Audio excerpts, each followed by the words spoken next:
So there's an idea from Rabbi Nachman. Rabbi Nachman says you should be happy the whole day. Always be b'simcha, except one time in the day, you should set aside and you should be meshaber your life. That's his language. You should be aware of what you're missing. Be aware of what we have to cry about. There can be one time that maybe one period in the day when you actually think about that as well, and then it helps you to come back. And then you put that aside for one part of the day. Then the rest of the day you're only happy instead of having the concerns mix into the rest of your day. So this is our 1 hour day. We're doing that. Okay. If you don't do that, your happiness becomes more shallow. You have to also be real. At the same time, you have to realize that we're struggling with things, that there's difficulties that we have to be aware of, and find emunah also in those areas. Okay, so we're in the middle of a four-way dialogue. The prophet is describing a four-way dialogue between Hashem, the Jewish people, the prophet, and also the people from the exile. They're all talking together about what's going on and how to understand the events that are taking place. Okay, so here we continue now. These are the words of the people from the exile. They're speaking from Bavel. That's where the big gathering was. Otherwise, people were spread out all over the place, the 10 tribes. But there was a big group of them that went with King Yehoiachin to Bavel. And apparently this is their voice about 11 years before the destruction of the Beis HaMikdash, which is on its way. And people are seeing the punishments that keep coming, and they're concerned. Okay, more than concerned. It's a disaster. It's an unfolding disaster.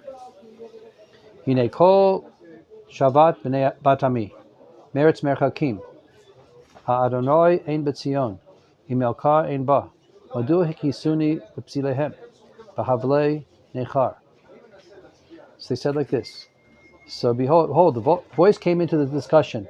Shavat b'nei ami, the crying out of the daughter of my nation, from the Eretz Merchakim, from far away, from the faraway land. Is Hashem not in Sion? In Malka, in Ba, is that king not with her? There in Sion? Madu hikisuni b'psilehem. Oh no, so that's the answer. So that's the first. These psukim are back and forth. So the beginning of the psukim are the Bnei Chutz La'aretz, the people in exile, that are saying they're waiting to come out. They're trying to regain hope that they can come back, and they're looking to the people in Yerushalayim to find their way out of all these problems and find a solution, and find their way back to Hashem, because they said, "Isn't Hashem in Sion?" There was still the Beis HaMikdash there, and so they should be able to. You have Hasidim and Chachamim and Nevi'im, and shouldn't they be able to? Isn't Hashem still there in Sion, and the Beis HaMikdash is there, and in Malka, in Ba, at least there's a king there. Should at least be fighting, at least through in a natural means, at least. So what's going on? How come the Jews in Sion aren't saving us? We look to them. We look to the Bnei Eretz Yisrael. Madua hiki. So the answer is, Hashem says back, Madua hikisuni b'psilehem. Why did they anger me with their idols? Behevlei nechar, with the vanities of foreign nations. So the answer is back is, they're not finding their way out. Hashem's not answering them because they have given themselves over to idol worship. Avar katzir kala kayetz v'nachnu lo no sha'anu. That's the voice of the people in Chutz La'aretz, the exiles. We've been here for a long time. It passed already the katzir, the time of harvest. Kala kayetz. The kayetz, the time of storage, the time after that passed already. V'nachnu lo no sha'anu, and we weren't saved yet. So when are we going to be brought back from the galut, from the exile? Al shever batami hashvarti kadarti shama hechezi katni. So the Malbim learns that that's also still the voice of the exiles, and they're saying, on the destruction of my nation, I was broken, I became darkened, and there I was. It took hold of me, my fear and my brokenness.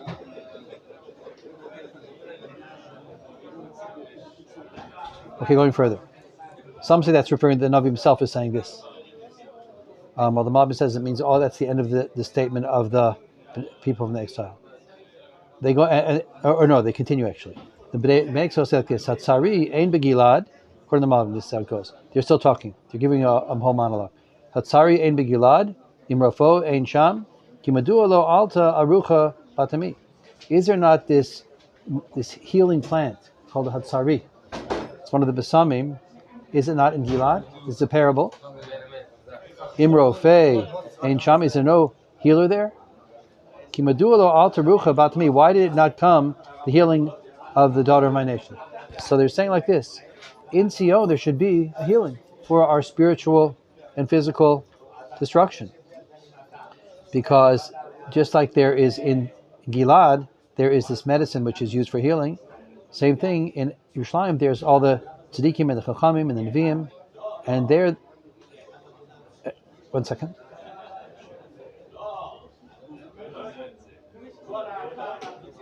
No, 1 second. Yeah, so it means like this, that is there not the medicine in Yerushalayim? The medicine means that people will improve their ways, they'll go back to the Torah, and they'll go, and the Shem will be with them, and they'll keep the Torah and the mitzvot. That's the tzari.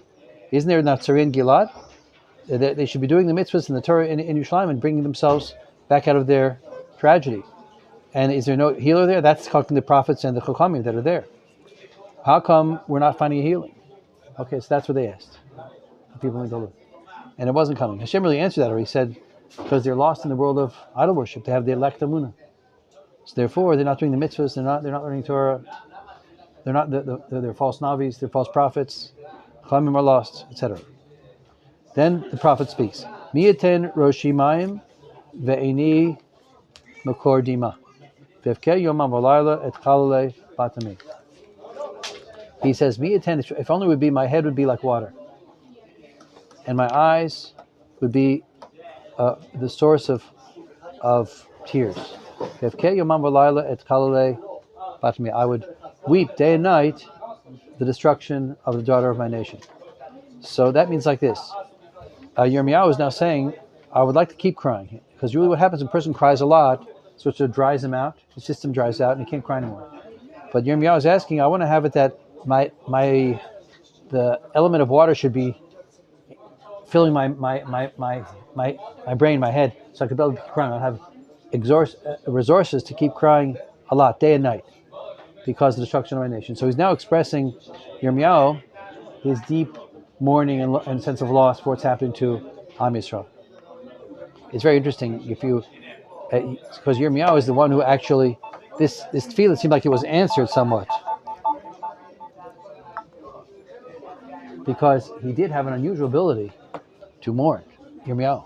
And the whole Sefer Eicha is like chapter after chapter of starting again, speaking out all the loss and all the tragedy and this deep mourning. And also throughout Sefer Yirmeyahu, you see a lot of Yirmeyahu's mourning over the loss of the nation and the loss of the Torah, loss of Am Yisrael, Eretz Yisrael. So he's asking Hashem, I should have an unlimited ability to mourn over it. So it's very interesting, right?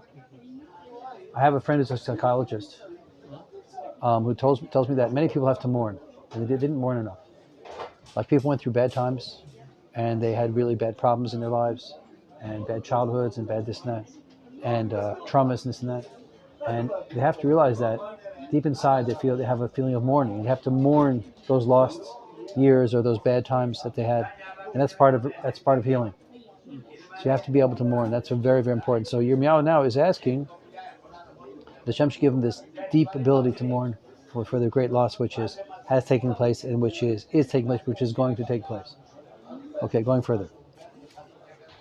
And now on the other side, he says like this: as far as the loss of the Jewish nation's love for Am Yisrael and Eretz Yisrael and the Jewish people, so he wants to have like a very deep ability to mourn because he feels a gigantic tragedy and loss.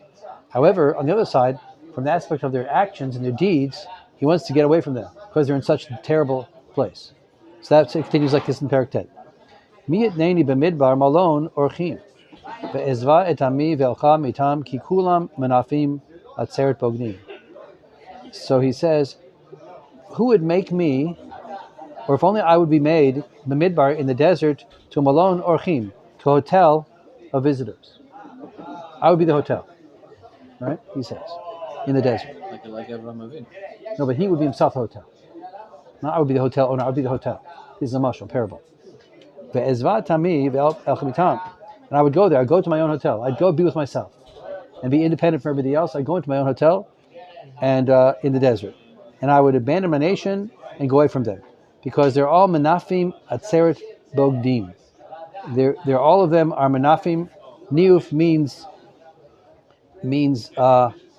what's the word for it? They put Adulterers and things like that. Yeah. What's the word for general? Licentious. Yeah, that's what I was looking for. Kulam and Afim, they're all licentious and adulterers. And at Seret Bogdim, he says, like here, Malbim says, what's a gathering of Bogdim, of rebellers? What's a gathering of rebellers? So he says that even though they did still get together and pray, when they saw things bad, they knew how to pray, which is interesting. But they did it without a heart, because they were doing things like adultery and things like that at the same time. So that's not a real prayer. You have to first clean your act up. And so that's interesting. I wanted to point out also that they weren't like what we call today a Tinuk Shenishba exactly. It seems like I was wondering about this, but from here you see Tinuk Shenishba is a captive child. Tinuk Shenishba.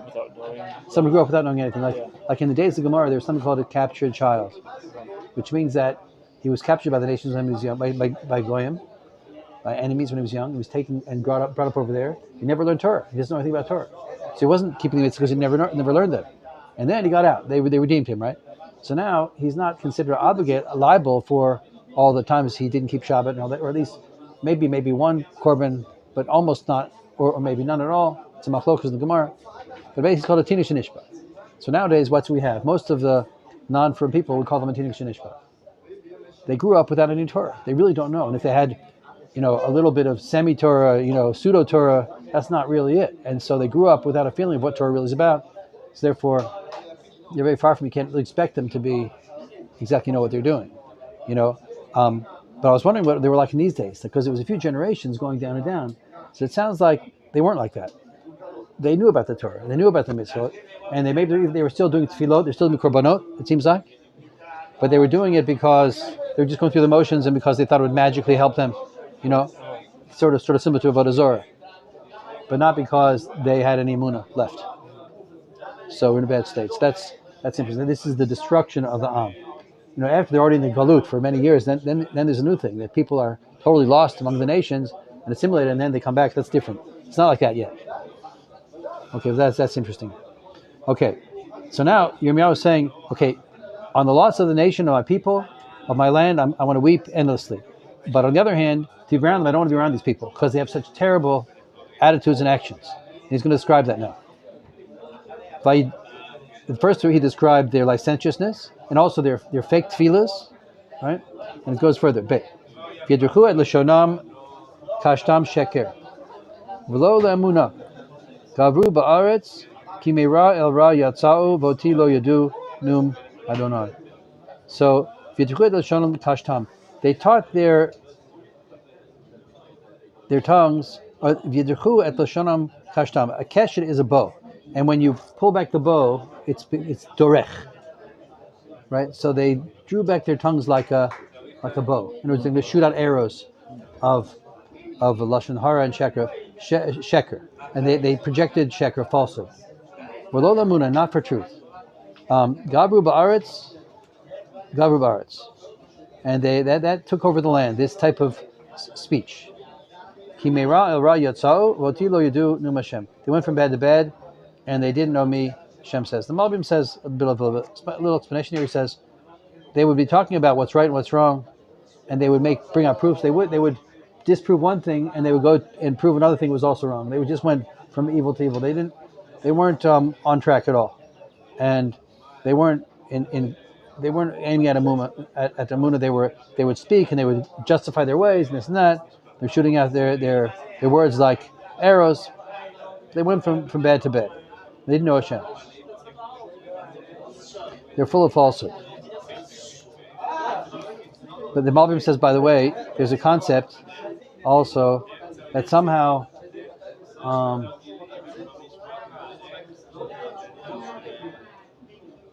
the two things go together. When a person when there's a problem of licentiousness, there's also a problem of the pagam hadibur, that the speech also becomes crooked.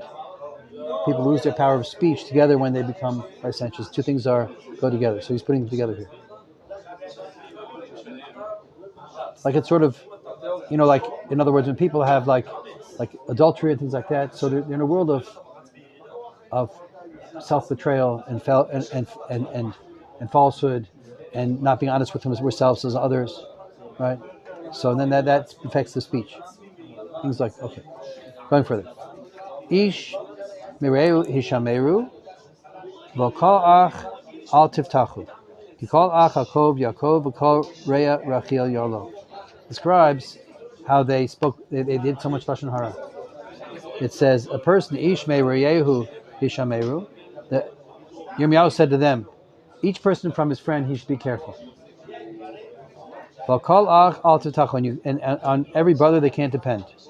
Because every brother he will be sneaking around and you can't trust him. He won't come through for you. And every friend will go tailbearing and speaking lashon hara about the other ones. So that was filling the land. So this is really interesting. Like a lot of what was happening is this type of social breakdown where people are speaking bad about each other. Okay. Each person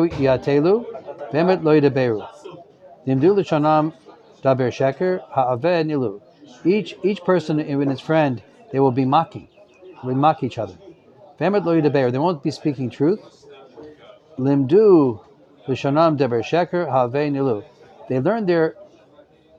their tongues to speak falsehood. They were tired of the way the modern is. Have means like distorting. At first, they would take the truth and they would distort it. Like that's what a person usually does when he speaks bad about a friend. He hears something and he goes and says it over with distortions. They start doing lashon hara things. But they got even worse than that. They got tired of doing that and they just made up stuff altogether. They became the habit of just saying lies straight out. They didn't even bother to distort the truth. Yeah, you follow? So it's describing deep lashon hara. I just want to say something from Rav Yehuda. Rav Yehuda said that now, as we are coming back to Eretz Yisrael again, and the Geula, the redemption is underway, so we had the great Chafetz Chaim who wrote the Sefer on lashon hara. So that was part of the process of the Geula, of redeeming our purity of language and being free, recognizing lashon hara and getting away from that. Shifta chabatok mirma. Hashem. Okay, different interpretation of this pasuk. Basically, they were the Radak says the David says it means Hashem is speaking to Yirmeyahu. He says you're dwelling among falsehood. Everywhere is falsehood, all around you.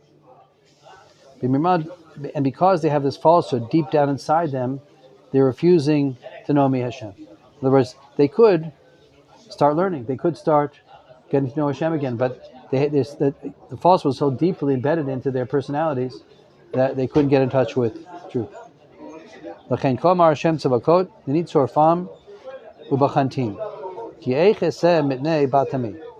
Hashem says, behold, I will sorfam, the tzaref, it means that you take ore, like take iron ore or all kinds of stones which has dross around it, and you put it in the furnace, right? Sorfam. You put them in the furnace. And bakantim. And then you test to see if it's pure. He says, therefore Hashem says, behold, I purify them and test them. And what should I do now?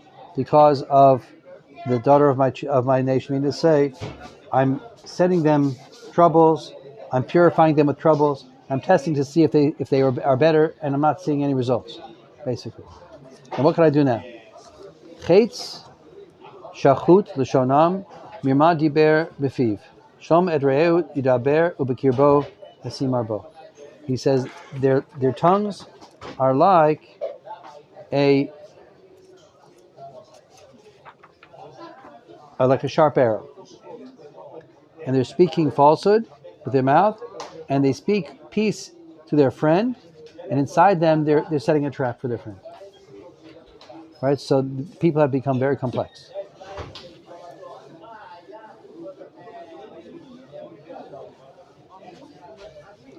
Many times these things happen when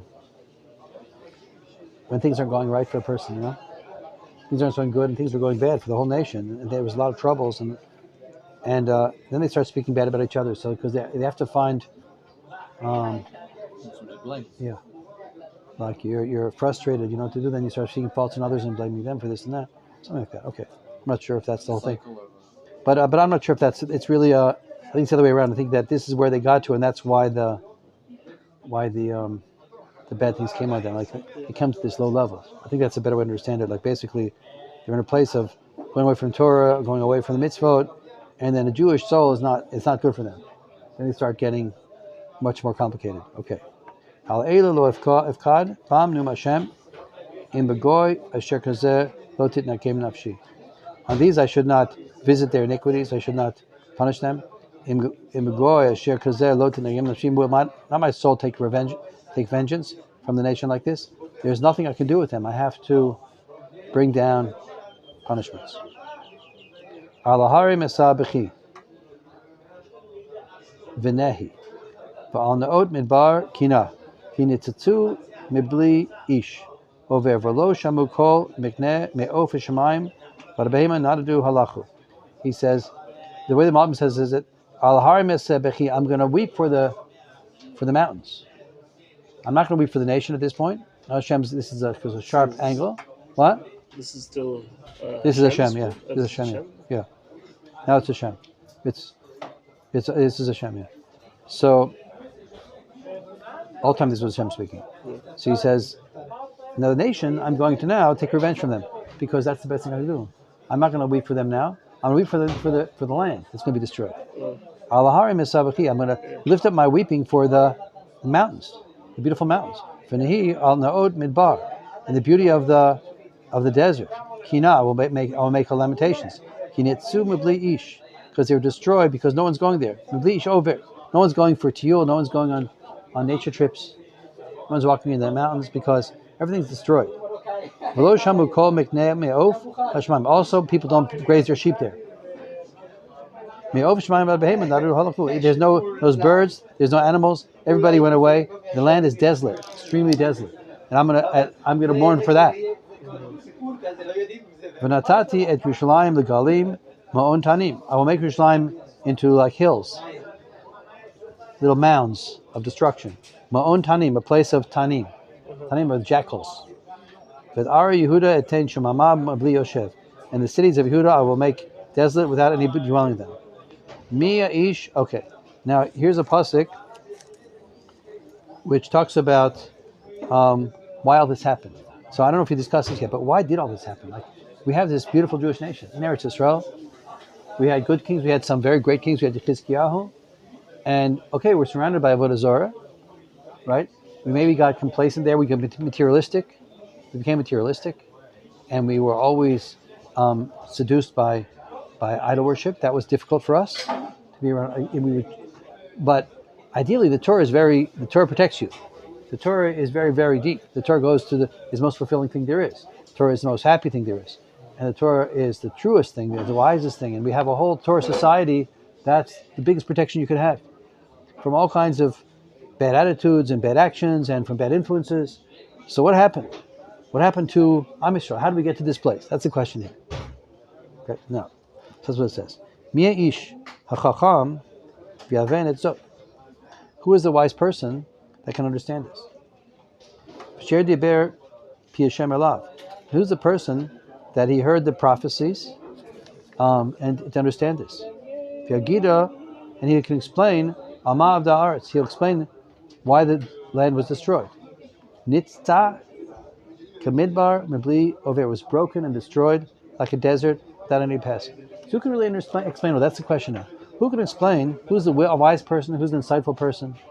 Who can interpret the words of the prophets to explain why this happened? We had a show with Rav Gilad. I'm going to tell you about this more. The Gemara. You going to the Gemara with him? I'm going to tell you the Gemara in a second. No, we're learning. It's it's a book about Megillat Esther, Okay. and he talked about the first temple and the second temple. In the first temple, the kings, the leadership were righteous, and the people were sinning. And in the second temple, it was the opposite. The kings and the leadership were corrupt, and the people, like the Paroshim, they were Okay. the people were more righteous. Oh. It's sort of. Maybe this is what you're referring to. Like, it's sort of interesting. Like, we just went through all the bad things they were doing. Like, we've been going through them yesterday, today, all the destruction, all the messing up. They're all doing the sins, the worst sins. They're doing licentiousness. They're doing lashon hara, really bad. They're mocking each other. They're doing all these sins. So then it says, why was the arts destroyed? Well, that's why the arts was destroyed, right? So there's a question over here. So what it means is, what's behind all that? Why did they get to that place? That's the pshat. Well, you follow? We should have been protected from that. Why did we fall so low? How did we get to there? You're right. The land was destroyed because we did idol worship. The land was destroyed because we did adultery and murder and lashon hara. But where did that come from? How did the nation fall so low? That's the question here. V'yomer Hashem, al azvam et torati shenatati lifnehem, because they abandoned my Torah which I gave before them. Lo shamu b'koli, they didn't listen to my voice. V'lo chubah, and they didn't go in my Torah. They didn't follow my voice. So again, Shem says, al azvam et torati, they abandoned my Torah, shenatati lifnehem, which I gave before them. Lo shamu b'koli, and they didn't listen to my voice. V'lo chubah, and going. Okay. So now I want to say what the Malbim says here. Malbim says the simple pshat. He says they fell to such a low place, so this doesn't really answer the question the way I'm asking it. But he's saying like this. Shem says, because they abandoned my Torah, they didn't love the Torah. They weren't learning it with great dvekut, great connection to the Torah. They abandoned my Torah. That's the first thing. That I gave before them, to be involved in it, have this great pastime, great involvement, interest, like to be involved in the Torah. That's the most beautiful thing. They weren't doing that. Like, what do you do with your time? What do you do with your energies, your imagination, your intelligence? You learn Torah. Get into it. It's so beautiful, so fascinating. They weren't doing that. Lo shamu b'koli. Furthermore, lo shamu b'koli, they didn't listen to my voice. Means they didn't have yirat Hashem. They weren't keeping the mitzvahs. Listening to my voice of you have to do this. If you don't, you get punished. Etc. They didn't have yirat Hashem. Lo chaba means they stopped even going through the motions. That's the way the Malbim puts it. They were just abandoned the mitzvahs altogether. So that's what the Malbim says. Okay, but according to that, so they went away from the Torah altogether. They were in a place devoid of Torah, mitzvot, yirat shamayim, even going through the motions in general. But the question is, so how'd they get there? And what's exactly the question? What's the answer? Like, this is nothing new. Exactly. We know that. Okay, so here's where the Gemara comes in. I want to read you the Gemara. Gemara Bab Metzia, Daf Pei Hey. It says like this. Amar Rav Yehuda Amar Rav. My dictive. Why is it written? Mia ish chacham v'yavin etzot. Who is the wise person who understands this? V'sher diber Hashem elav yagida. And Hashem spoke to him, and he'll tell us over. Like the wise person, who's the wise person going to tell us why this happened? Alma avda arts. Why was the arts destroyed? Why was the land destroyed? Davar zeh, he says the Gemara. Davar zeh amar chachamim lo pirshu. The Chachamim said this and they didn't explain it.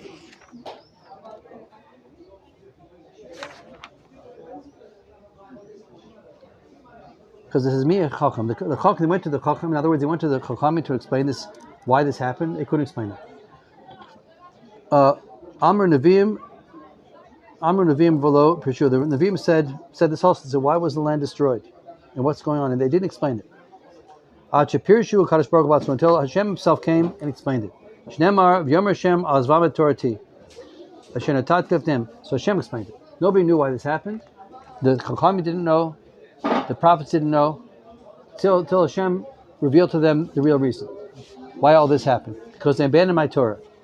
And now it goes, Amar Rav Amarav, because it explains a little more. What do you mean they abandoned my Torah? Shelo baruchu b'Torah techila. They didn't make the bracha before learning. That's what Gemara says. Because the words are the words of the pasuk are Asher natati V'yomer Hashem al zvamet torati asher natati lefneihem, the Torah which I gave before them. So Rashi says it hints at the idea that before you learn Torah, you have to say a bracha before you learn Torah.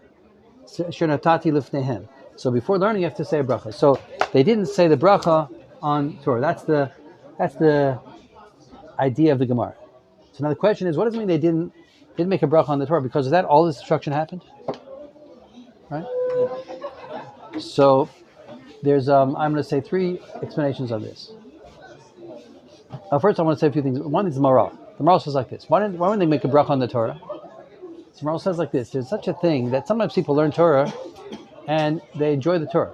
They get into it from the intellect of it and from the interest of it. And Torah is fascinating, and it's enjoyable, and it's something that fills your inner space, And so you love to learn Torah. But until you learn it, you're not excited about it. When you get into it, you start to get excited because you get stimulated. But before you come to learn it, you don't have that feeling of, oh, now I'm going to learn Hashem's Torah. And now I'm going to be able to do the thing which is the most valuable thing in the world. And you have to be excited beforehand. You have to say this bracha, a birchas Torah, with a certain sense of, oh, Asher Kedishanu b'mitzvosav v'tzivanu l'asok b'direi Torah. Hashem, you sanctified us with Torah, etc. And you say birchas Torah with the feeling of, now I'm going to enter in to a great gift. So that's Maral says. So it could be they learned Torah. They were learning Torah. Obviously, there was lots, like in the days of Chizkiyahu, they were learning tons of Torah. Then what happened? Somehow they lost that birchat Torah. So maybe they said birchat Torah. They probably did, but especially if it's the Raita, they probably did, but they weren't saying it with the type of feeling that you have to have in birchat Torah. You have to have a feeling of appreciation, feeling of wonder that you have this Torah. So they weren't doing that. That seems a problem. Now I want to tell you three different interpretations of this I've seen in Svarim. So which aspect of birchat Torah were they not focusing on? So one opinion is like this.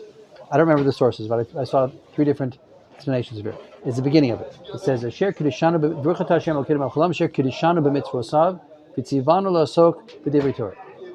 So you are makadosh us with your Torah. The Bach, I think it is. It's a Bach. He says, "Blessed are you, Hashem, that you have sanctified us with the mitzvahs.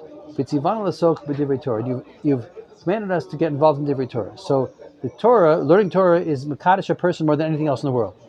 When you learn Torah, what happens is you're absorbing the way Hashem thinks about life. You're absorbing Hashem's desires. They start to become yours.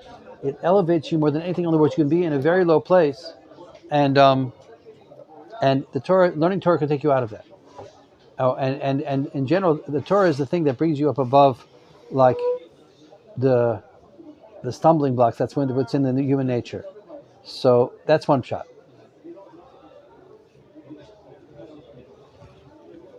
Another shot is the Chassidish shot. I saw a Chassidish Torah like this. They said it's referring to the second part. It says, "Baruch atah Hashem Elokeinu Mishar Kedishanu b'mitzvosav v'tzivanu tzov b'divrei v'hariv na Hashem Elokeinu es divrei Toraska b'finu." You will make now pleasant. Please make now pleasant, Hashem, the words of Torah in our mouths. Nach, etc. So he said, that's it. They have to pray to Hashem that Torah should become pleasant to you. And do it with simcha. Like that's a Chassidish concept. I can see them stress that. Doing mitzvahs with simcha. And so they didn't do that. They didn't learn Torah with simcha. They learned Torah as something, because it was interesting, because it was important to them, because it gave them kavod. I don't know, but they didn't have the simcha of learning Torah. So that would have saved them. That's the second shot. The third shot is Reb Tzviuda. Reb Tzviuda says it's referring to the other second bracha. Over there it's talking about how the reason why we have a Torah is because we're Am Yisrael. And first you have to make a bracha to Hashem that you're part of Am Yisrael, the Am HaNivcha, the chosen nation. And that feeling of being part of Am Yisrael, not being just the individual who's coming to learn the Torah and have a personal success for learning Torah, also because you're part of something much bigger and you're part of Am Yisrael and you're learning with Am Yisrael, for Am Yisrael. So that's the type of kavanah that was missing in Am Yisrael. So three different shatim. There was something missing in their devekis to Torah, in their commitment to Torah, that because of that, everything else they gradually fell into worse and worse situation, and the influence of the nations came, and the Avodah Zarah and all the bad things that were going on around them came into their hearts, into their minds, and so that's sort of what's behind all of this destruction. Okay. Um, some say also that it means like this. So I'm saying the pshat is that even though they were doing all the three major affairs, they were doing every sin in the world, and that's why they got destroyed. The question is, how'd they get there? Right? There's another pshat also, which is if they'd been learning Torah, they would have done tshuva from that. If they'd been learning the Torah, even though they did all those sins, they did every bad sin in the world, Torah would bring back from that. So if the fact they abandoned the Torah, that's really what clinched that the land was destroyed. Two pshat. But I'm inclined to the first pshat, which is that this is the source of everything. I want to say one more thing also. One more thing about this too. The Shem Shmuel says like this, that we have a neshama. There's a person he has a body, he has a nefesh, he has the life force inside him.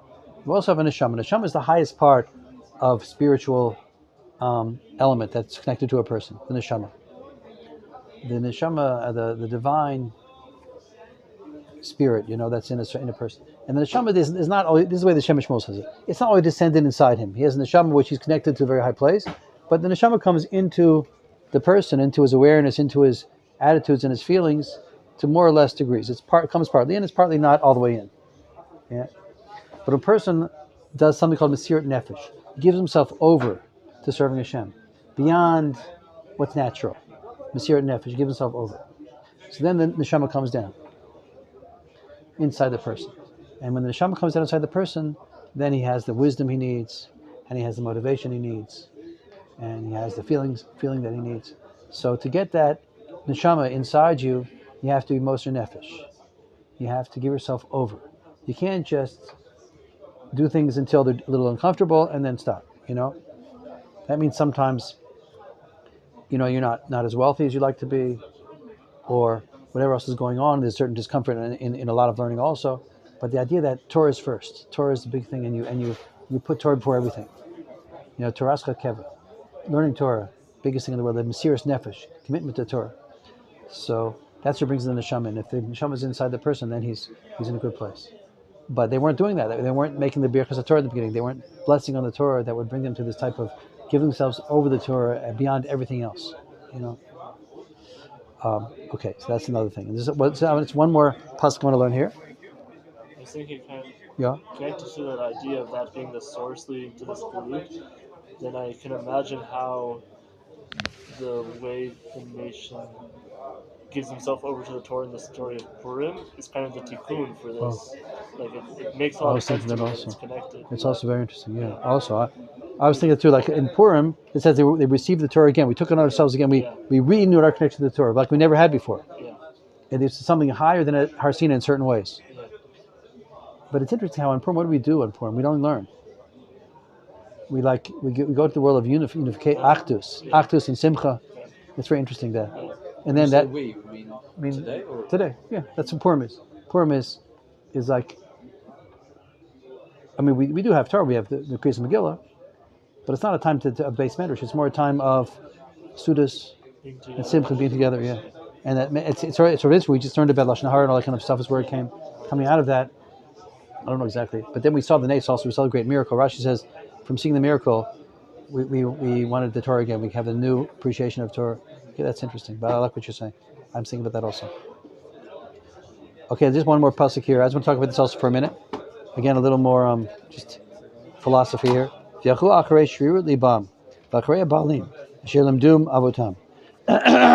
didn't go in the Torah. They didn't learn the Torah. They didn't keep the Torah. They didn't have the fear of that what Torah would put into you.